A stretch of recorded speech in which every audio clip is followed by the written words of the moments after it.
Pertama harus saya kasih garis bawah dulu bahwa saya tidak punya otoritasnya untuk ngomong ini, karena saya tidak bisa mengatakan bahwa saya orang yang sudah sangat cinta kepada Nabi Muhammad. Saya juga masih berusaha untuk menjalani itu.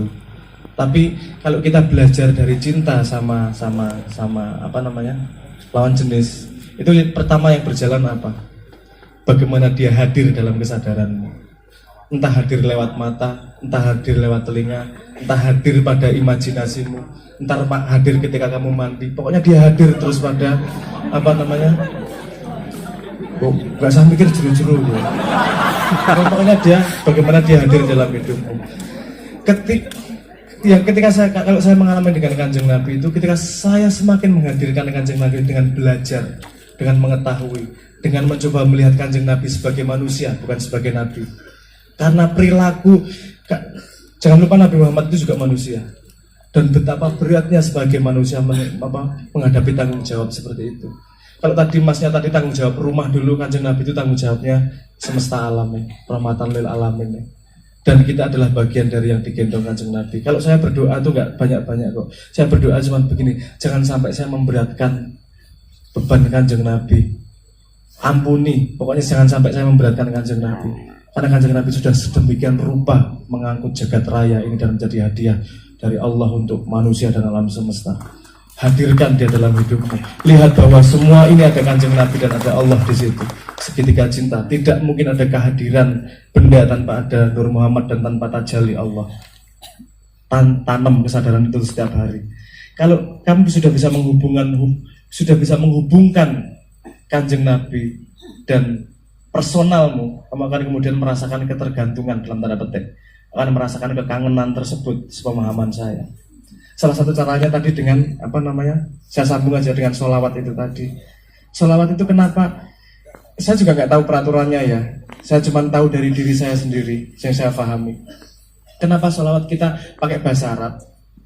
Bukan urusan bahasa Arabnya. Ada misalnya ada durud syarif, ada 40 sholawat yang dianggap sebagai sholawat yang sangat baik. Karena menyusun sholawat itu tidak sederhana. Menyusun doa itu tidak hanya sekedar memuji begitu saja. Lihat, ada dalam doa itu ada strukturnya semua. Sebelum meminta selalu bersyukur dulu. Sebelum memuji tahu jelas yang dipuji apa dan garisnya seperti apa. Jadi itu butuh pemahaman yang tidak sederhana untuk membuat puji-pujian kepada Kanjeng Nabi agar tidak timpang pujiannya tersebut.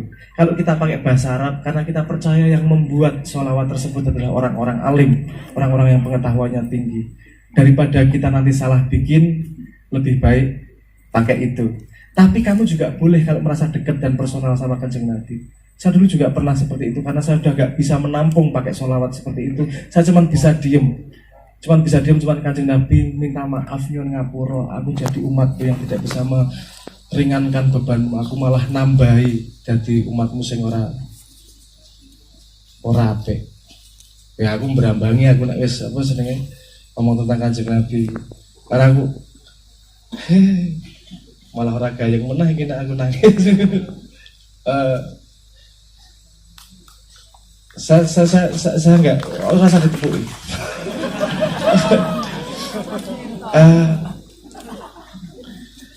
Pengalaman spiritual tidak bisa diceritakan dengan mulut. Pengalaman koneksi hati tidak bisa diceritakan dengan mulut. Karena hatimu yang melalui perjalanan, bukan akalmu.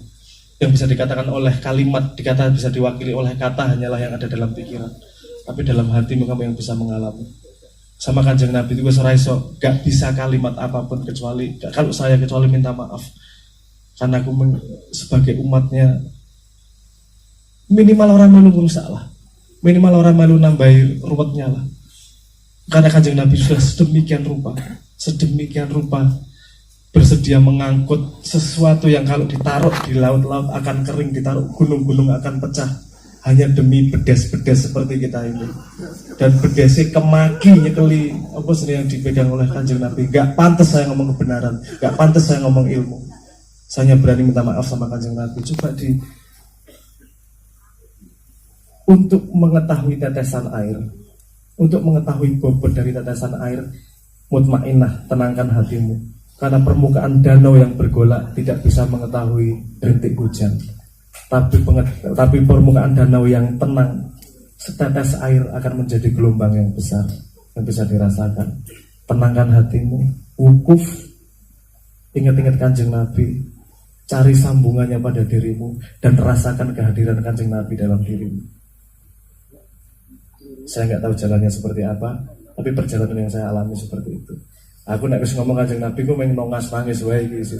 Karena orang merasa orjan ora pantes dadi menungso dadi ya Allah aku mengobat buat Kanjeng Nabi.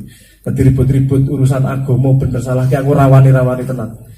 Aku nek aku sampai ngasih Kanjeng Nabi meneteskan air mata satu tetes dan aku terlibat di dalamnya, wis ra pantes aku.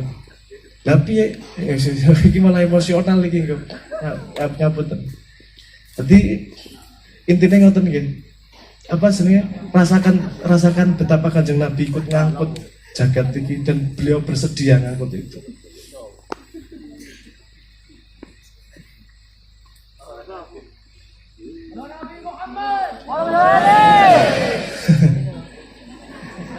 Diobong wae. Pun nggih, ngapunten saya nggak bisa ngomong lebih jauh lagi. Mungkin dibaca-baca, dikenali lebih dekat, mengetahui lebih dalam. Karena tak kenal maka tak sayang. Coba dikenali secara batin, secara mata, secara telinga, secara alam semesta, secara pengalaman hidup. Karena semua yang kita lakukan sekarang adalah semua yang telah dibuat oleh Kanjeng Nabi. Kanjeng, yes ngono ayo wes ya. Apa dijalani tenanan ngoten ae nggih. Aku nggak bisa ngomong. Ngapunten nggih, ngapunten saestu iki. Iki ra rampung iki aku. Malah tetap bergerak ke pertanyaan berikutnya aja. Selanjutnya